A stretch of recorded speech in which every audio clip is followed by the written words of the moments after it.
Então, vamos para a nossa aula de física. Então, para a aula de física, eu preciso que vocês peguem o módulo 3, abra no capítulo 7, das páginas 208 a 217.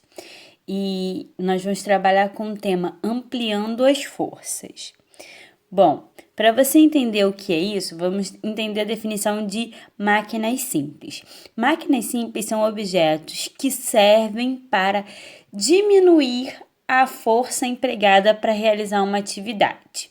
Então, são objetos que facilitam a realização de uma atividade. Então, nós temos como exemplo tesoura, alicate, martelo, pregador, todos eles facilitam a realização de atividades.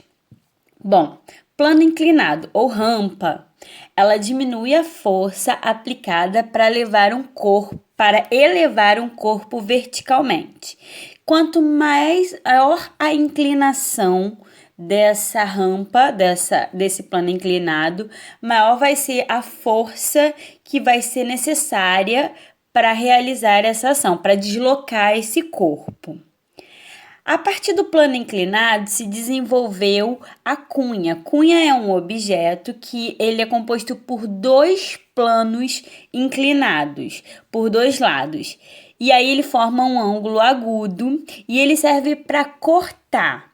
O machado é um tipo de cunha. Agora vamos falar um pouquinho sobre as alavancas.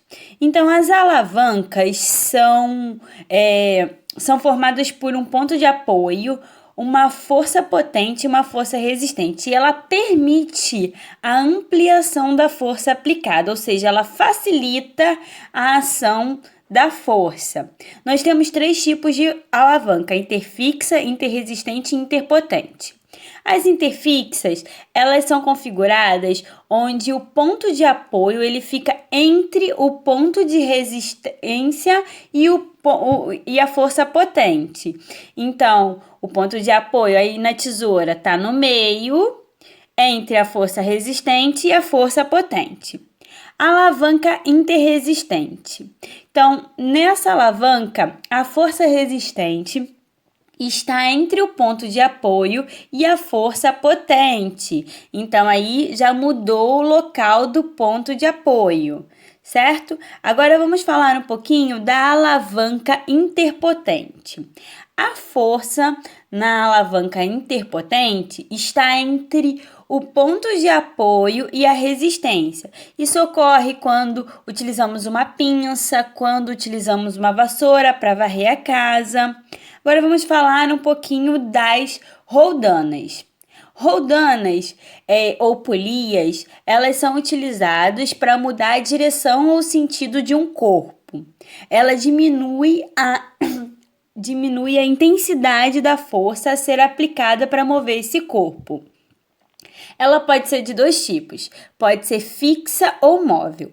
As máquinas complexas são máquinas que combinam algumas máquinas simples para efetuar algumas atividades. Então, bicicleta, relógio, motor de carro, motor de geladeira, um guindaste, todos esses são máquinas complexas. Deixo vocês com uma atividade de aula na página 216 e 217 e a atividade de casa, que são essas 8 perguntinhas. Um beijo, muito obrigada pela atenção e tchau, tchau!